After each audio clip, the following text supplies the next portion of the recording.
And thanks for joining me today. Today is April 1st, 2023. Today we are having a wonderful conversation, so please share the link so that others who are not currently here with us can also join us and participate in today's discussion. Today we are talking about Ghana before independence. In other words, we'll be looking at the plight of the Volta region, or what we call the British Togoland, before independence, which is somewhere around 1956 when they had the plebiscite. But other things occurred prior to that, where that region was put under some trusteeship, etc., etc. I have the best person to discuss this in Seth Mifetu. He'll be joining me from 3 o'clock. So that will be the second segment of our show. The first segment of the show would be dealing with the state of the nation, the state of Ghana. We know the president, according to the constitutional provisions requiring him to give an annual presentation to the House, actually did that a couple of weeks ago. And he has some things to say. So we'll go into the details of some of those things that he has said, some of which border on his achievements and the current issues we are having in terms of the economic growth. He spoke about COVID-19 expenditure, etc. He said, there was no dishonesty in the funds that were spent to fight COVID. He talked about all kinds of things that we have not. He said they've not been reckless in borrowing. Government has built more roads than others, so on and so forth. We would discuss all that. So please tell a friend to join the show. Let me take a quick commercial break. I'll be joined by, again, my regular panelists in Paul Disosu and Afa Amaya, who speaks for the MPP. So Paul Disosu, spokesperson for NDC, and Afa Amaya, who speaks for MPP, to deal with this matters. Let's take a quick break. We'll be back. Please share the link.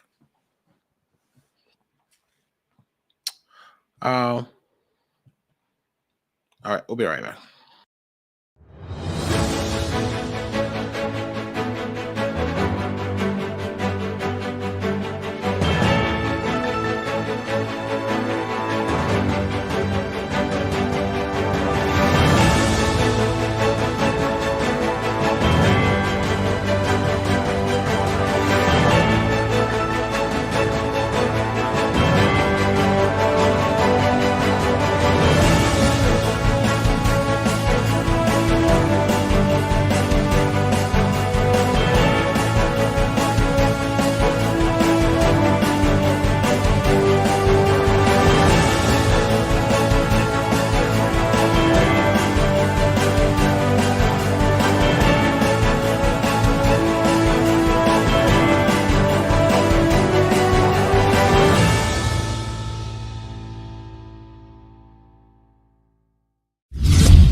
All right, welcome back to the show. If you can hear me, please let me know. This show is being brought to you by the studios of Ghana Agenda, all the way from Washington, D.C. area. We're here every week. If you can hear me, please put up your sign or show up your thumbs up so I can check my mic. For whatever reason, I can't hear myself here. Well, while I wait for my guest to join, let me go into some of the things that the president discussed so that we can lay the foundation. So the president is required annually to give the State of the Union report to the nation. And as usual, he did that. And he, even in his presentation, so many different questions came up that has been discussed over the airwaves. So I want to just take my time and go through some of the things he said while I wait for my guests. I'm getting a call from Paul DeSoso, so let's take a quick break. We'll be right back.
All right, so I just got indication Paul DeSoso is in the studio, is waiting to join. We're also waiting on FMAL to also join the discussion so we can do justice to the matters table for discussion today.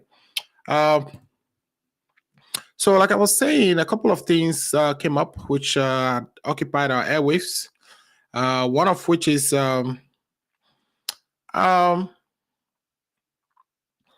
the fact that the president says the COVID-19 expenditures was not born on criminal ideology. What he meant there is that they didn't plan or kind of orchestrated any criminal intent. They didn't spend those money so they could, use them on themselves. Pretty much, that's what it means there. That it was to kind of fight the pandemic, and he made the promise that he can bring the economy back, but he can bring people back. And so those expenses that were incurred during that period were not based on any criminal ideologies. I'll ask my guests what they think about that. He also said that there was nothing dishonorable done with the COVID fund. And people don't necessarily believe that because, it was disclosed in the Auditor General's reports on the COVID expenditure that those funds were not used in the right way. That there were, misuse of those funds, etc., etc. So for the president to say that nothing dishonorable was done with the COVID fund, perhaps he's promising that maybe he will get in the bottom of it and do a broader scope sort of analysis to determine that. I don't know, maybe he already has that, but we'll interrogate that from the politicals when they join, so we can get into the bottom of that as well. So those very two things with regards to the COVID expenditure became topical, and I believe were discussed over the airwaves to some extent, but we'll also do our parts of that discussion and bring to your attention some of the things you should be worried about, some of the things that came out of that speech that should be of concern to all of us. He said that his government have not been reckless in borrowing and spending. Let me take that again. His government has not been reckless in borrowing and spending. So what do you think about that? Are you convinced that this government has now been reckless in borrowing and spending? It's another question that I would like to put to my guests as they arrive. Paul DeSoso is in the studio now, so let me bring him in and then we can start that part of the discussion. All right, big man Paul, can you hear me? Yes, I can hear you, Alfred. Okay, so for whatever reason, Again, again, what happened last week, I think people can hear you, but I cannot hear you, right? Yes, so Paul, I can Paul, hear you. I'm going to ask you a question and have you answer those questions as I, fix my sound here on my end to see why I cannot hear you and maybe get myself to hear you. Paul, so welcome to the show today. Today we are doing 2 segments because I know you have another show right after this one. So we're only staying for 1 hour. Yes. So we are doing the State of the Nation to kind of discuss the address that is required constitutionally by the president annually to address the country with regards to where we are as a country, from the economic standpoint, social security standpoint, etc. When that happens, we also get the opposition to react and provide their own assessment of where they think the nation is. So we heard the president, and a couple of days after, we've also heard General Mosquito Asedin Ketia presenting for the NDC. And so I've made some notes from the 2 speeches, and I would like for us to address. In the meantime, give us your impression of what you've heard from the president overall, as a preliminary comment or as a start, and then I'll come back with specific questions with regards to what he said about COVID, borrowing, building of schools and roads, etc. What is your overall assessment of what you heard the president said in the State of the Nation? Well, Alfred, thank you and good afternoon to your listeners. I'm very grateful to be here this afternoon once again for us to talk about country and party. And I hope my good brother Ifa will be able to join us this afternoon because he has been trained a lot of challenge, and I told him I will expose him when we come to the State of the Nation address. So let me start with, according to the Constitution, it is a mandate, it's mandatory on the President of the Republic. Okay? Beginning of every year, you need to present the state of the nation, how the nation is looking like. The country is taken as a business entity. So therefore, you have to present the status report of your financial status, of your, administrative status, and also operational activities of the country. And that is what the president did on the 8th of March, 2023. But Alfred, it could be, or don't be surprised for me to tell you that most of the things that the president said over there, he threw dust into the eyes of the good people of Ghana. Why am I saying so? Looking at the budget this time around, the president was so smart that he ran away from the economic indicators that he and his vice president, Dr. Bawumia, have been boasting of when they were in opposition. Okay. Even when they got into power 2017, because of the good work that the NDC did, which the IMF, World Bank, and then all indicators show that the economy is going to grow by 7.85% in 2017. They rode on those good work done by His Excellency John Dramani Mahama, and they boasted and they make a lot of noise in 2017, 2018, where the economy was 7.8 and I think 7.0. Right. But let's put on record that it is not possible that they did any magic. It was the good work of the NDC and His Excellency John Dramani Mahama's administration efforts they put in place to put us under discipline. Right. Mr. Muzo, now, the president was so smart in such a way that when he was presenting the State of the Nation address, he tried to avoid the economic indicators. When we talk about economic indicators, we are talking about inflation. Right. At the time that NDC was leaving power, inflation was around 17.8. As we speak, inflation is above 100%. At the time, dollar exchange rate, at the time we're leaving power, the Right. dollar to CD exchange rate was $1 to 4.2 Ghana cedi. Mm-hmm. As we speak, $1 is going to 12 Ghana cedi. Right. When we talk about debt to GDP ratio, Mm-hmm. at the time that the NDC was leaving power, the debt to GDP ratio was 56.6%. Okay. Mm-hmm. As we speak, debt to GDP ratio is above 102%.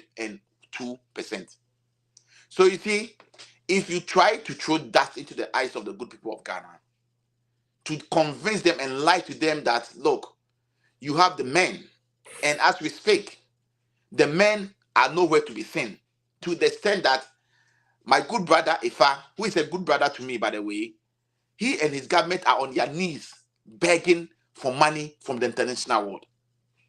At the time that His Excellency John Dramani Mahama was in power, 2016, 2017, when we handed over, in the market, on the how do you call it, on the European market, on the market, we were being rated as B minus.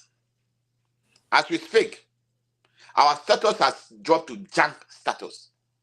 So you see, when we are talking about economic indicators, there is nowhere or no way my good brother Ifa and his brother and his party can speak about these figures. Okay. At the time that we were handing over power, Mm-hmm. from Kwame Nkrumah's time to the time John Mahama was handing over power, Ghana has borrowed 120 billion. And Alfred, this place is very important. As at the time of that 120 billion, Kufuor borrowed 9 billion. Okay? Okay. Professor Mills borrowed almost 52 billion, and His Excellency John Dramani also borrowed almost 56 billion. So in reality, Mahama borrowed 56 billion in 4 years when he was the president of the nation. What did we see? We're able to see the economic development in the field of the airport that we built. We were able to see projects such as the Legon Hospital, such as the Bank of Ghana Hospital, such as the Circle Dubai, such as the Dodowa Hospital, such as a lot of infrastructure amenities, which out of this 56 billion Mahama borrowed, you could see all these developmental infrastructure projects. Don't forget, when my good brother Ifa gets to Ghana, Kotoka International Airport, he starts taking selfies, taking pictures at the airport and showing it to people. It is the work of John Mahama out of the 56 billion. Right. Now, from 2017, January 7 to today, as we speak, my brother Ifa's party has borrowed over 477.7 billion Ghana cedi. As we speak, our country's debt is almost 577.7 billion Ghana cedi. What can my brother Ifa tell us this afternoon? What can they show for? And this afternoon, we are speaking on facts. And as the moderator, I want you to put both of us in check. If any of us is lying, just tell us in our phrase that it is not true. And I am asking my brother Ifa that with the 477.7 billion that they've borrowed so far, and don't forget this 477.7 billion does not include the ESLA debt. It does not include some monies that they said it was under the table. They've not added it to it. So if they add all those extra and those things, we are above 600 billion Ghana cedi as a debt that we owe, the good Ghana owe as a country. Mr. Muzu, is to also set you as a fact that as we speak, my brother Ifa, and he's a good brother to me, so I don't like to punch him. I will not punch him too much today. Right. As This we speak. Now record. This is preliminary comments because we want to punch as you want to punch. Okay. I will hold the. You said preliminary, so I've made a preliminary. lot of. Yeah. So I've made a lot of statements. I've given a lot of figures, and I want my brother to banter those figures. He should not play around the figures and throw dust into our eyes. That's what I'm saying. All right. Welcome to the show, Afa Amayao, and thanks for joining us today. And of course, always for making yourself available to discuss some of these issues. So Afa, today we are, dividing the show into two. Second piece will be with me and Mefetu talking about voter region, but this particular, and I consider those two topics as a composite of the state of the nation, because somehow there's a part of the country that felt or feels, that justice is not being done to them. So that would be a separate conversation. I wouldn't pull you into that one. But this particular one is a requirement that the president has to fulfill annually, where he has to come in front of the people of Ghana and address them on where we are as a country. He did that. The minority responded, and my brother, or our brother, Paul Disosu, has given figures and disputed and commented and lambasted and complained about some of the things the president said. I want you to give me your overall quick 2 minute view of what you heard and where the trajectory you think our country is on. Are we on the way back to recovery, as the president said? Are we on the rebounds, as the president indicated in his statement? Thank you very much, Mr. Amuju. Thank you for everybody listening to us. Thank you, Mr. Co-panelist for coming. And we are going to have a very fruitful discussion. Paul, we've now become family. So, but when it comes to political discussions, we are far apart. Like exactly the sky and the ground, right? Are we going to do justice to? You are like the Jinapo family, right? Exactly. Something like that. Yes. I understand. Yeah, so the state of the nation. Nobody will cover the fact that we are in challenging times. Okay, globally, everywhere.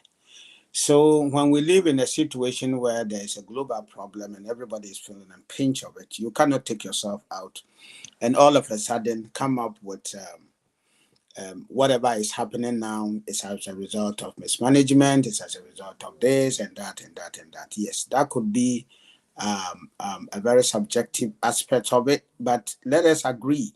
We all agree. Everyone has admitted that there's a global problem. Everybody is feeling a pinch of it. So all these global problems have become part of the challenges that we face as a country. But we can look at specific indicators, and that tells you that, yes, as a nation, we're going to rebound and we're going to do what it takes to get to where we are. During COVID, we were recording, everybody was thinking we're going to record negative. Our growth went down significantly, and the world came to a standstill. There was no movement. I mean, our development partners has to cut down, exports and imports, and that affected the growth and everything. Before that, we were doing very well as a country, better than the previous years before we took over. So if we're going to negate all these things and then jump into the problem and use that as a conclusion for which all these things are happening and not acknowledge them as part of it, that's also another conversation we should have. Yes, borrowing and stuff like that, we all have made our views on that and have indicated that it is important that we begin to generate local funds to be able to, so we will not be relying on these external things that sometimes affect us.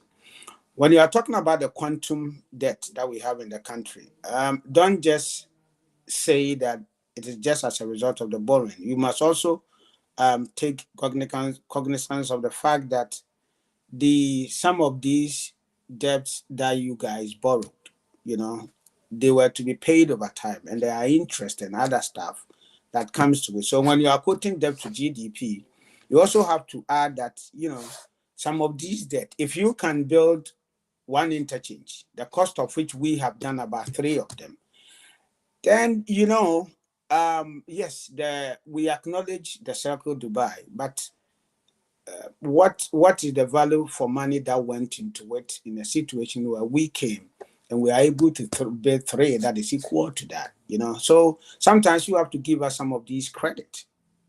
Okay, so we have done a lot in terms of the money that have come in. Okay.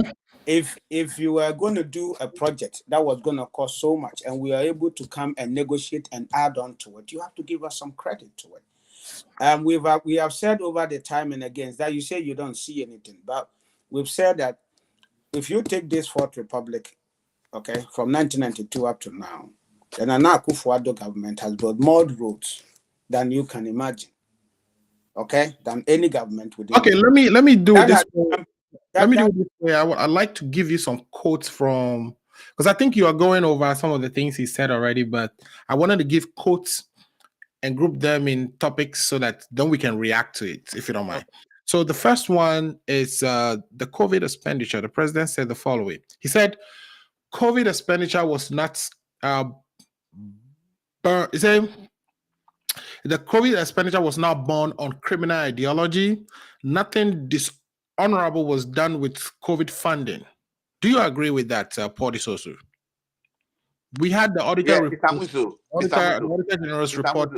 Well, today I said I'm going to be a good man over here. I'm not going to be hard on my brother, so I'll go with gentle. Look, which page did you read that from? Which page, if you can give me the page? What I just read? Yeah. Oh, I listened to the whole thing and took notes. So I have about 24 points. Yes. So on the COVID being reckless, we still stand by the fact that the NPP government are being reckless and with the COVID support. So there's nothing dishonorable with the COVID expenditure. There's a lot he said that, he did promise the country that he can bring the economy back, but he can bring people back. So everything he spent on COVID was born out of the disaster. It wasn't born of some criminal ideology. It's not true. It is not true, Alfred. I mean, the COVID funds, there's a lot of reckless spending. And as we speak, the Attorney General of the country, who is part of this government, okay, who is an advisor to the government on legal issues. Oh, sorry, the Auditor General, sorry, who was appointed by this government, okay, who is a known member of the party, has come out with a report. And after the report, the Auditor General is saying that out of the 30 billion COVID support that we got from the IMF, World Bank, Bank of Ghana, and other CSO and other organizations, 11.97 million Ghana cedi was 11.7 billion was spent to support COVID during the time of the outbreak. Okay. Now, this Auditor General is saying that in that report, in his Auditor General's report, and please, let's establish the fact over here that when an Auditor General, okay, an Auditor General does his report, he gives the opportunity to those who he find adverse findings to give their feedback. Right. To respond. And then he incorporates the feedback. And he incorporates them in his final report. So in these instances, all these things were done. So, Mr. Muzu, I am saying on record that out of the 11.7 billion that this super incompetent government said they spent on COVID, don't forget the remaining 18.3 billion that we've not even spoken about it. They said they use it for budgetary support. That's what they are saying. That one, the Auditor General has not even got into the auditing of that money. Now, let's focus on the 11.7 billion. Now, in the Auditor General's report, the Auditor General is saying that there's a lot of, misappropriation, recklessness, and misuse of the funds. Why is it so? Okay, conclude in 1 minute on that. I'm coming. According to the Auditor General report, he says that they said when the COVID strike or broke, they gave food to people, hot meal. Hot meal means some rice and jollof without even one egg on it. We did Accra and Kumasi. According to my brother Ifa and his party, they spent 11.9 million Ghana cedi on those food. There is no receipt to show for. The Auditor General has demanded that give me receipt to prove that really you spent 11.9 million Ghana cedi. There's none to show for. Number two, I am telling you that about 5.6 million Ghana cedis was used on food. No, without any documentation to show for. We know what they use the money for. We speak $247,000, not cedis, dollars, went to unknown facilities whereby they purchased some, equipment and those things to be able to help those who were falling victim to this COVID. Those equipment were supposed to be in government institutions. we don't know where those equipment has gone. It is missing in the Okay. system. So I can go on and on, go on and go on. And even the Minister for Information and his staff, they pay themselves a huge amount, a whooping amount of I'm looking for the figure. A huge amount of money they pay to themselves, which they were not entitled to. Okay. Which the Auditor General said they should refund all those money back. Okay. Also, bottom line, you don't agree with the president's assessment that exactly. So you could see that the Auditor General himself, who this president himself appointed, is finding and raising a lot of inappropriate spending on the COVID relief fund. Okay. So for me, Ghana is for all of us. So if you are going to be, misappropriating the funds and the money in this way, people need to be called to order. Mr. Muzu, you remember that I've stated on this show that the 2020 election, I was in Ghana. We all know, and my brother, if I was in Ghana, the money they were sharing to the market people, they were sharing all around to buy votes, the COVID money. And now they should account for it. They cannot account for it. So for me, if the president says that there was not any on bad intention about the use of the COVID fund, that is not true. It was reckless spending, and we've all admitted, and the Auditor General has stated in his audit report that it is reckless spending. As we speak, let's put on record that the Auditor General report, there is nothing that's going to change about it.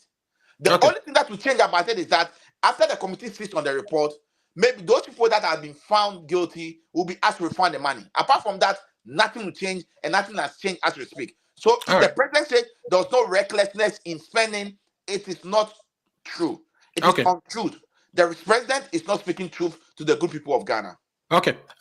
Quick rebuttal in about 2 minutes. Then I'll give you your main question, Mr. Farr. Thank you very much. Right. Sometimes it's interesting the way when, depending on where we are in the political aisle, we react to some of these things, right? Always being very political. COVID expenditure. We thank God you are an auditor. If I get it wrong, tell me.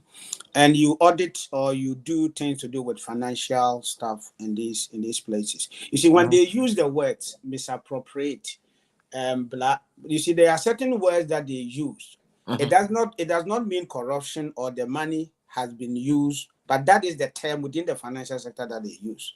I have fraud, right? Oh, well, but go ahead. Right. The fraud will be determined, so they point to like fraud, right?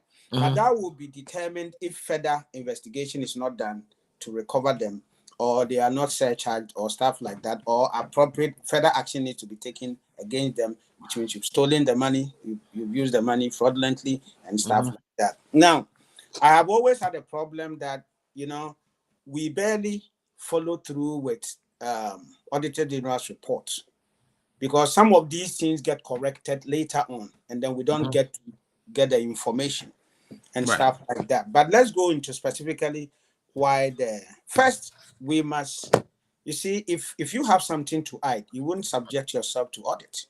And when the audit comes, it has an opportunity for you to do better.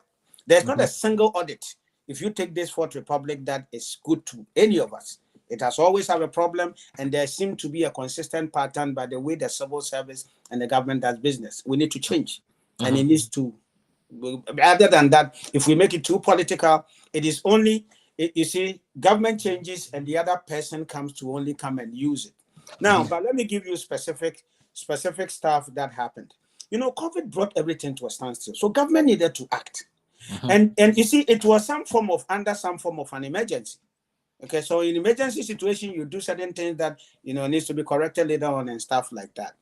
So I've had here, let me quote some figures here for the purposes of about 508 million went into grants to be able to absorb these as loans to these micro, small, and medium enterprises.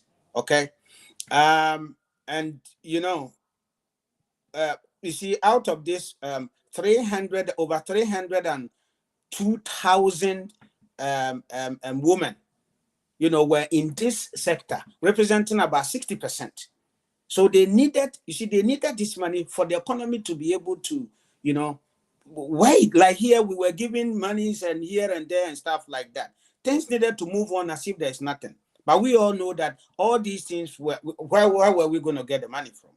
Okay. Now, the government, like you said that right now, what is important is human life.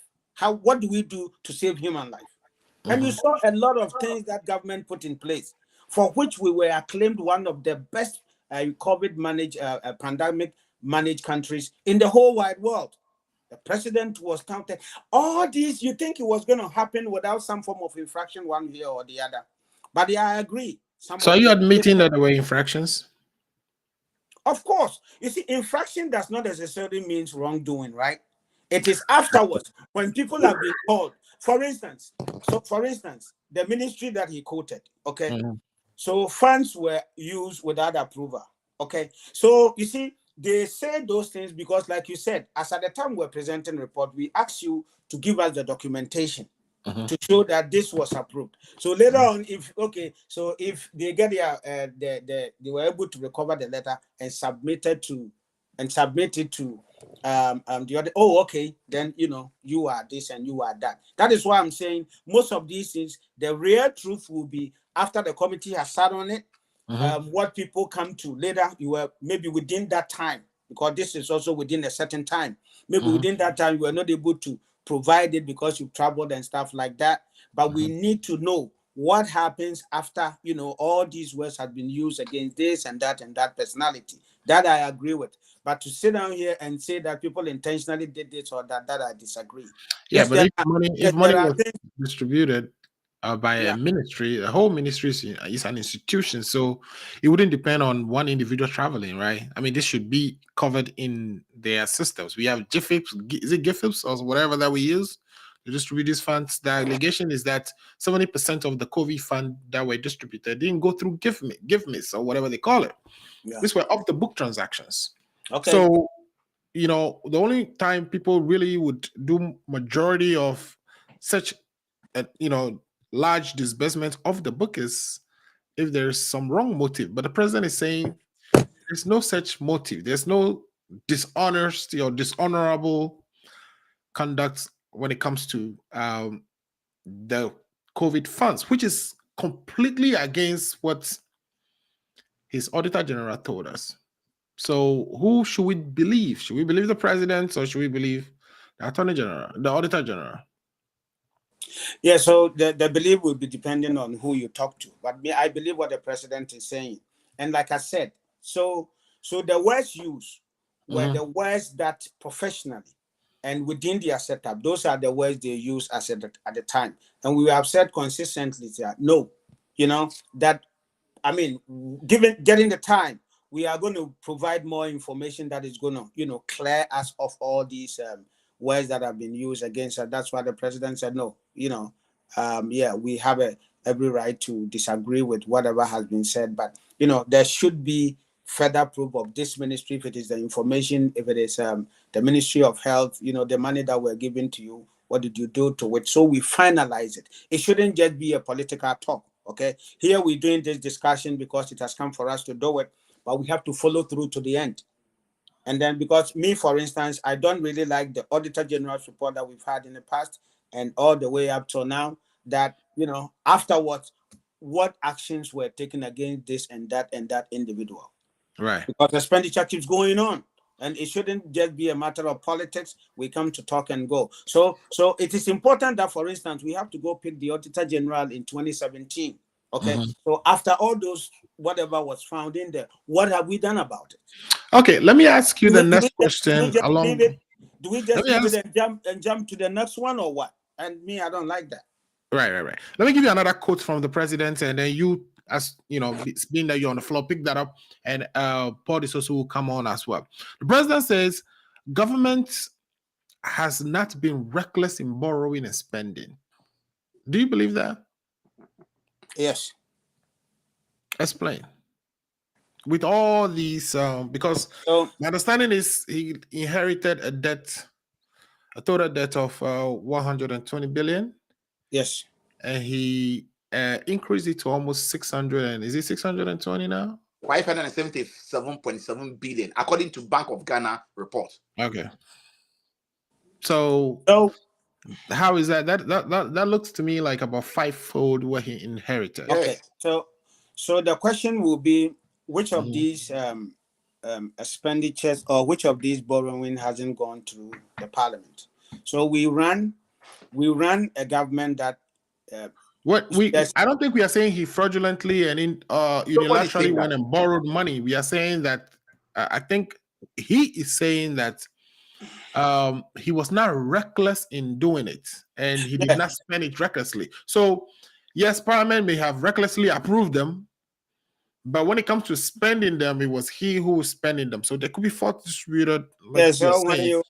So the whole point is when you box it in there and say that the borrowing have been reckless. You see, sometimes when we apportion it and say, for instance, so part of the loan is coming to build, say, the Pokwasi interchange, right? Right. The loan we use for the roads, the loans we're using for the construction of the harbors, the loans we use for renovation, the loans we use for our educational infrastructure and health infrastructure that we don't need them. So when we go into those specifics, that is where we can really. But if you quantum everything and say that, oh, this has been reckless, it doesn't. Disagree with that. So Okay, let's get what Paul has to say, because I have a whole bunch of that. No, quick one. We are 40. For instance, if we say, if we take the airport, right? Our problem is not the airport. Okay. If we take circle interchange, the problem is not a circle interchange. It is the amount of money that came and what it did. So if we have been able to use money that somebody used for one interchange, the same amount of money, we've been able to provide 3 interchanges. No.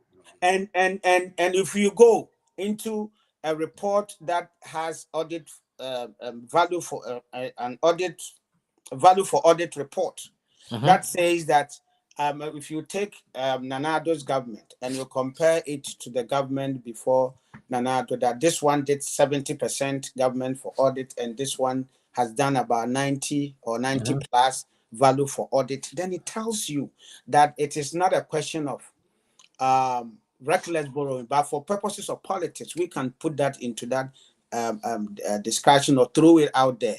Yeah, but the money. Let me read a comment to you. Somebody saying you are struggling to. They say you are struggling to defend the indefensible, but and that one they say. If I think I got your point that you don't believe that the funds were recklessly borrowed or recklessly spent. That there was value for some of the things we got. We got 3 interchanges. We got that. We understand that. Let me get to Paul and get Paul to comment on this, and then we come to something else. We only have 1 hour today, so we got to be. My good brother, one minute. My good brother, if I just threw that once again to our eyes. Okay. There is no any such report about audits or report that talks about, value for money, whereby 70, 90. There's no such report. I want him to produce that report. There's no such report. That's number 1.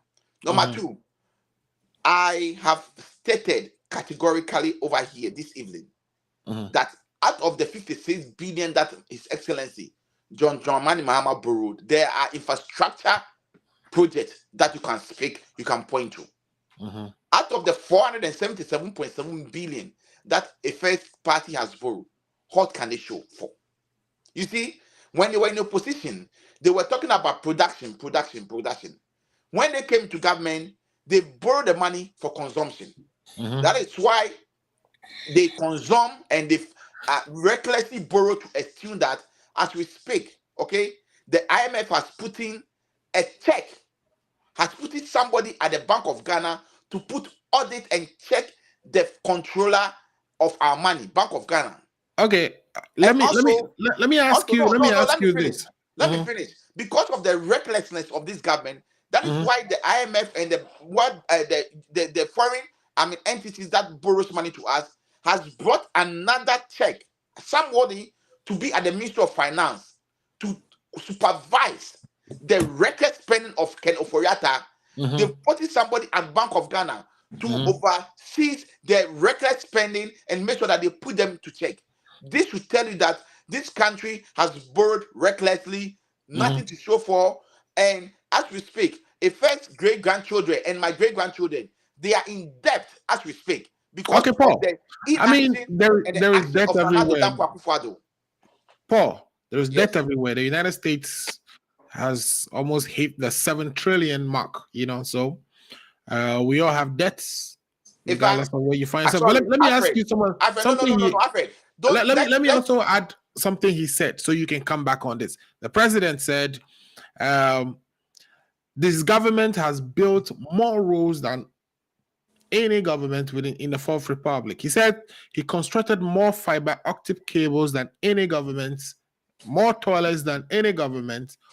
One district, one factory, 150 companies, 60 companies are in operations, 148 are in construction. The largest investments is independent. He said he has free SHS still ongoing, even in the pandemic when we were suffering. We had in this current economic condition, free SHS is still ongoing. He has provided Wi-Fi for all senior secondary schools in the country. Once again, that's a probable big. He said Ghana has the biggest drone drug delivery program in the world. Once again, that's a fact. They spend all this money on. That's again a fact lies told by the president. Look, before I go there, you made a statement that the US is owing about 7 trillion.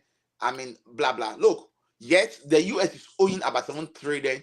Debt to GDP ratio is over 100%, but the US does not spend all its revenue to offset their debt so that they will not have 0% living. So we should not compare ourselves to the US. The US has a big economy. Our economy is nowhere that of the US. So we are trying to educate listeners this afternoon. So let's do that. Now, the president is saying that he has built more roads than every other government. That's also a probable lie. Why am I saying so? Alfred, you remember in 2022, 30th March 2022, the president went into the House of Record to present the State of the Nation address. You remember in that SONA, he stated on record that they have built 10,875 kilometers of road. And after that SONA, it came out that all what he came to say were lies. It was only 650 kilometers of road they built as he was presenting the 2022 State of the Nation address. So this is what the president does. Or people around the president are misinforming him. Because even if that asphalt road that they go and grade it, they counted it as road. Rough road that they graded, they counted it as construction of road. But those are all lies. And you remember last year ago, when this 10,875 became a big issue, at the end of it, they came out to admit, say, okay, they got the figures wrong. Okay, they added everything and then they got the figures wrong. As we speak, it's on record that since the president came to power, he has been one of the presidents who, as we speak, yes, every president has built road, but to say he's built roadman than any other government, it's a lie. There's a document and it was on our platform. We all saw it. Government upon government upon government. And if you compare government upon government, his government is the least government when it comes to construction of road. So that's record number one. Number two, he said he has improved fiber optic infrastructure. That is also another big lie. Look, I was working for Vodafone as a network operation manager when we started. That was President Kufuor's era when they started. Building this infrastructure, and Mahama came to take over and then build and expanded fiber optics in the whole of Ghana. It is also on record that when you go to the data center in Accra, near Kwame Nkrumah Circle, it was built under Mahama's era. So what is the president talking about? If this president keep on misinforming, throwing that into our eyes, it becomes difficult for some of us to call him a liar. He's let me present this one to Afa, considering our time. Afa, the NDC responded to the president through its chairman, General Mosquito, and he has this to say. He says he quoted Bob Marley. He says Bob Marley says that it's he who feels it knows it better, and by that he's saying that Ghanaians know where we are from or what they're experiencing with regards to the current state of affairs in the country. He says the pensioners have experienced the real state of the nation. He said Ghana for the first time defaulted. Bank of Ghana has gone rogue, printing money to satisfy debts. He said the president refused to cut down on the government or his appointees. There's human rights violations are on the ascendancy. Corruption is on the increase. Ghana has dug the world's most expensive pit in the cathedral. He said Akufo-Addo failed to convince Ghanaians that he had a solution for their problem. And finally, he says Ghana's hardship is because the current government has been reckless. How do you respond to any of that? Thank you very much. You see, since the beginning of Nana Akufo-Addo's term, right? What has the NDC not criticized? But they have been part of approving almost everything this government has done. Mm-hmm. So sometimes when they sit and he's lying, he's this, he's that. Let's look at the approval of the ministers that has become a problem for them. What have they not done? What have they not said? So it is a typical situation of we are going to say this in public and we're going to do this in reality because that is what we know. And we know for a fact that in most cases they say, man, for the purposes of politics, let's go and tell the people that, but we know you're doing well. Go ahead with it. But politically, they will come and they will be telling us this. What have they not said about, you see, the first administration of, he's talking about the finance minister has done this, has done that. The first administration of the finance minister, right? They had a problem with him. He is this, he is that. Then they approved him the second time when they had the opportunity, or just ministers and stuff like that. So that is well. Now, you see, he talked about roads, right? All he said is lies, roads, fiber optic, and telephony. And we are challenging them that what the president said, if it is not true, we provided all the roads. Remember? We said it. You may have a problem with it, maybe some of the description. This was alpha, this was that, but fine. But what we are saying is that if using the category that we did, okay, for us to say that 10,000. They said if you patch a single hole, you put it down as road construction. If you've done, okay, so let's say using the criteria we did, right? If you've done more than that, show us. And they are nowhere to be found. Fiber optics, I'm challenging him that the number of fiber optics laid up to the time, up to 2017, and from 2017 up to this time, he should give us the statistics. That's it. You see, all he's saying, he's lying, it's not true. Why is yours? The first president said this how many months ago? It was that what was when the vice president said it. He said he called them and they gave him the statistics. Right? We have done about 80% of the fiber optic laid down in the country. And you say it's a lie. Where is yours? Where are the statistics? You say you work there. So bring it, provide it for us. That is not true. Telephony, the ability for you to make phone calls. What was the situation before we took over? And these are a matter of statistics. What we've done when we came to power. And then you're saying these are not true. So we can lay them. Infrastructure in the various secondary schools. We say when we put all the infrastructure that we've done in terms of classroom blocks, you are not a match. We've said it. So you come and say, okay, so we build 23 days. The classroom, just say they built 33, 30 E-blocks. Okay, and the E-blocks, each of them had this number of classrooms. Put it together. Come and give us. No, they won't do that. Anytime we go into specific statistics, then they are nowhere to be found. Okay, how about the issue of the Bank of Ghana has gone rogue and printing money to loan to the government, which has never been precedented. This is has never been the case before, where the Bank of Ghana has the Bank of Ghana admitted to printing money or they have borrowing money to the government. Do we print money? Do we print money in Ghana? Absolutely. We print money in Ghana. Whether the logistics of the printing itself is happening in another country or not, the Bank of Ghana printed so much money and loaned to the government, which the bank admitted to. I'm surprised you're not aware of this. And it's illegal. It is, because it's driving inflation up. The banking laws do not sanction. You cannot print more than 10% of your something revenue. Is it your revenue Okay, Yeah. he was Phantom laptop. So that is also something Sedun Ketia had pointed to say the Bank of Ghana has gone rogue. There was not a single time before in our history where the Bank of Ghana has been politicized, but it seems that's the case now. There is a lot of things that drives out inflation, okay? And part of it is money that is in the system and, chasing whatever we have and stuff like that. Now, within any given time, government ought to do what it needs to do for the economy to keep going. Some of these actions can drive inflation. Some of these action can stifle businesses or can do whatever to do with the economy.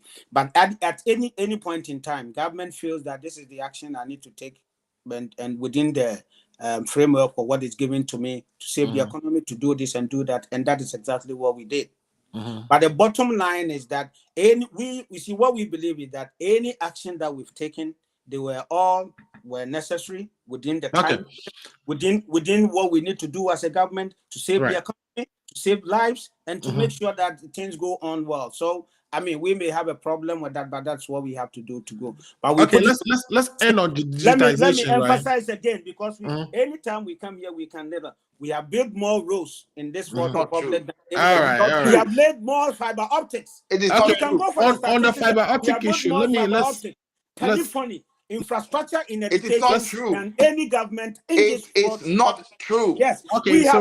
We have less people at the presidency than they always talk about. And we have all these things. That is not true. Not true. Where are your statistics? We provided them for you. I put them on the platform.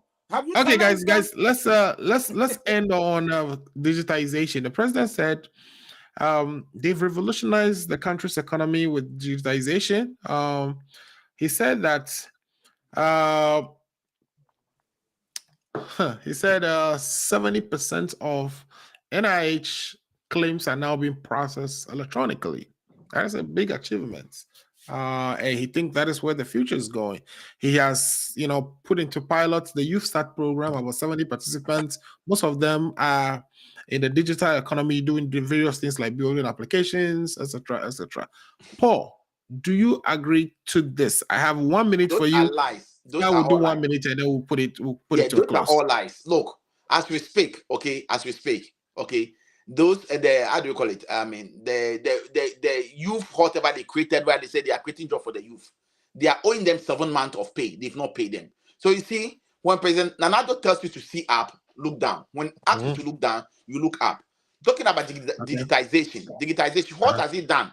He should have given us and tell us where they started from. What was the initial base rate, so that we can do the comparison. For you to come and just stand there, 70% of health insurance have been processed through digitization and all those things. You've not said anything. For me, the state of the nation, as I stated, was full of distortion, misinformation. The president just came to throw dust into the eyes of the good people of Ghana. Add your last word to that as you wrap up, because I have to jump dust in the good people of Ghana's eyes, just to make us feel as if he's in control. And I want to state over here that they've been the most reckless government in the Fourth Republic. Everybody is suffering. Ifa is suffering. My good self, I'm suffering. Alfred, you are suffering. And we can attest to the fact that when you send money back home today, inflation is 52%. Debt to GDP ratio is over 100%. Dollar is about 12 to $1. And also, if you talk about, a lot of, deficit, as we speak, Ghana has always crossed the 10-point deficit since they took over. No, since 2020, when COVID strike. So for me, looking at all these figures, I can tell you for a fact that this government has failed. They are a failed government. They don't know what they are doing. They are a disappointment to the good people of Ghana. And we should all work to kick them out of power 2024 December when we go to the polls. Thank you. All right, on digitization and your last word. Thank you very much. When we talk about digitization, all that we're talking about is the ability for us to use, phones and computers and, text and stuff like that to be able to do our everyday life, right? Now, before 2017 and after 2017, if anybody is going to sit here and see that we have not revolutionized our system, then I don't know where that person, maybe that person was living in Mars or somewhere else. Okay. Right. Now talk about if I have 1 minute to go. Exactly, no problem. You see, talk about the way we are able to do things at the airport, the way we are able to use mobile money and stuff like that. This has revolutionized the system. Okay. Right. Recently, somebody went to the airport. I think the airport also did where we have to fill out all this and said, "Oh, now this thing has been digital. Just fill it up on your phone, and once you get in there, you're good to go. Within 10 minutes, they All will right. do all We these got to things." draw the So curtain on this. this has revolutionized the system, and you Right. cannot take that from this government. The fiber optics that were laid, all of this was to make things very fast and stuff like that. So a lot has gone in there. And if you are not going to credit them and you are going to say it is a lie, it is a lie, then maybe at that time, before you were living in Mars and now you are here. And so now you are maybe here in Ghana. Thank you so much, Afa, for coming today. And thank you in the first place. for So coming sometimes today. let's speak to the We specific. are going to When you move on speak to the the next session specifics, of the then you'll be program. able to know that when it comes to NTC and MPP, man, we are light years ahead. I think It takes there's us to a develop lot the of country and currency no in one this else. topic. Thank We you may very want to much. come back to it another day, but thank you so No much problem. for No joining problem us. at all. We are moving Bye. to the next session. I appreciate all you guys for coming. Now, for those watching, you can switch to our second segment, which is going to be started in the next 1 minute. I just want to take the time again and join me to say big thank you to my buddies, Afa and Paul Disosu, for joining me today. Thanks again, guys. All right. So that is the first segment or the first session of this program. We're going to move on to the next one. Please join us.